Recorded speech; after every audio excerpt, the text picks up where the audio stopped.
It's a good time for me to greet you and also to give you this message which is in my heart. But first of all, let me tell you, my name is David Gethi, but the people know me more as the former moderator of General Assembly because I was the moderator of the PCA Church. But also currently, I am the founder of a ministry called El Gibo. El means God in Hebrew. Gibo, G-I-B-O-O-R, means Almighty. And so when you say El Gibo Ministry, you are saying God's ordained ministry. And I'm the bishop there. And I'm also known for having said several times things concerning this nation of Kenya.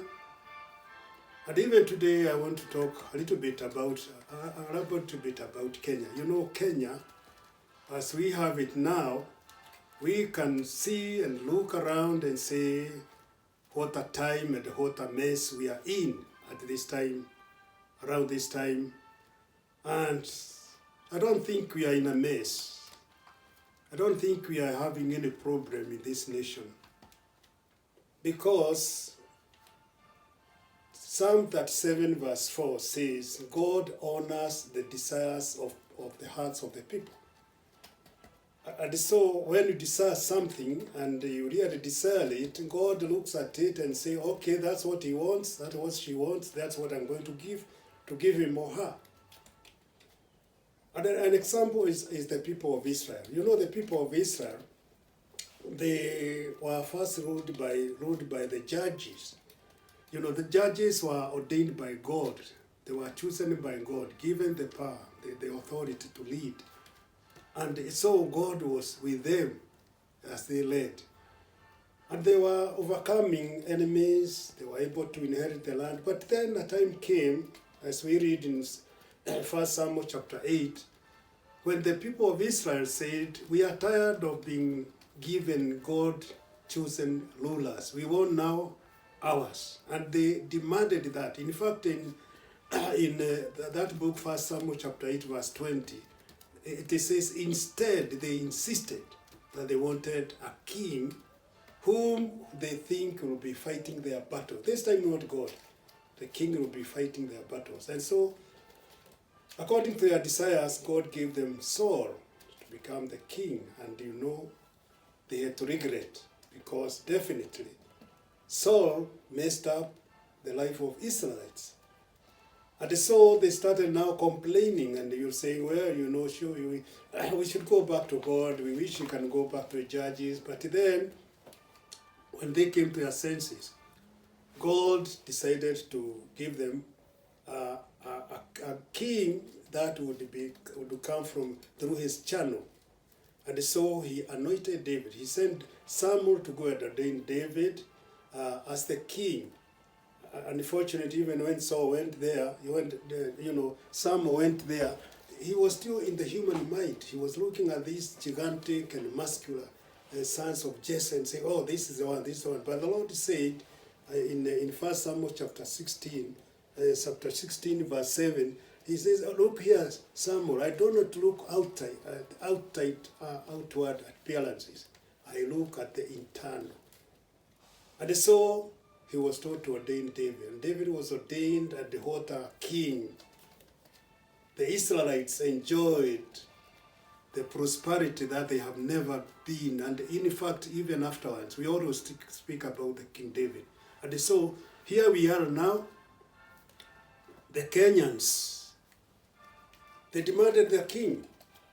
They did not really look at God to give a king. They were the one to give the king. And looking at the elections, the last elections where Ruto came into power. You know, for me, and using my God's given discernment, I had already seen that neither Raila nor Ruto would make a good president. None of them would come with a heart to help the Kenyans, to redeem Kenyans from poverty, to redeem Kenya from corruption, and many other menace that has been going on, is still going on.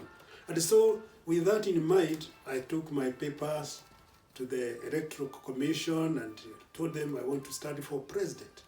And for sure, they gave me the green light because they found that my leadership is not questionable.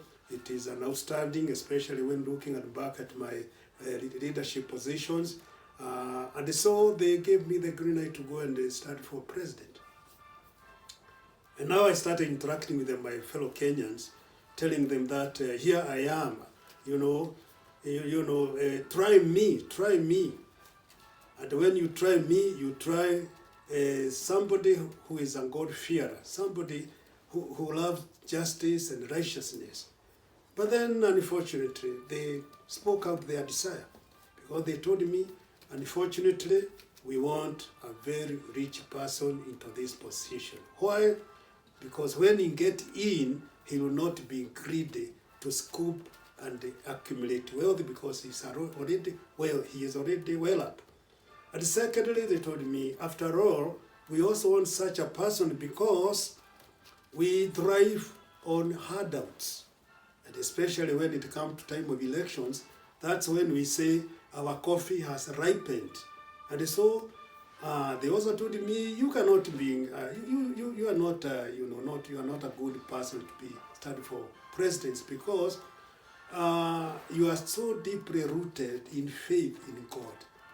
And when you are in that way, you cannot practice propaganda. We love propaganda. We thrive through propaganda. And that is what all politics is. So we cannot, you are not even the material for the State House. So step aside, and then we look for the person we want. And then they came this, bottom up. So they went for bottom up, and some of us, I was sidelined, and not only me, but there were others, and there was a private candidate, they were told, no, cannot go, and already people had despised us, and let me talk about myself. And so, what is happening? Kenyan peoples are reaping from what they planted. They are reaping from the desires of their hearts.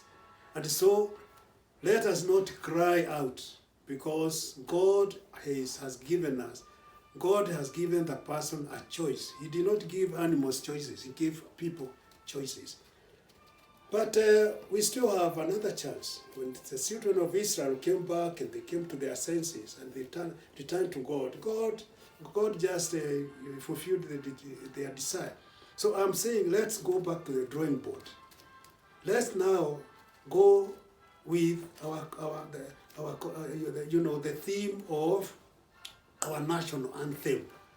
It tells us that this nation is based on God's love and God's directions and God's rule, where we have justice and righteousness. Now we don't have it. Or we are all crying. We are even trying to say the Gen Z, they are not good, they are, like that. But they are harvesting, they are voicing out what we came out with as desires. Now let us have another desire now. Let us look for a person who can lead this nation, who can bring liberation to this nation, and who can bring redemption. And that should be a God-fearing person, And there are many, me being one of them. So now, let's wait for God, let's focus on God, and it is time now to call God, and God will respond, because He responds to people's desires. Thank you. God bless you.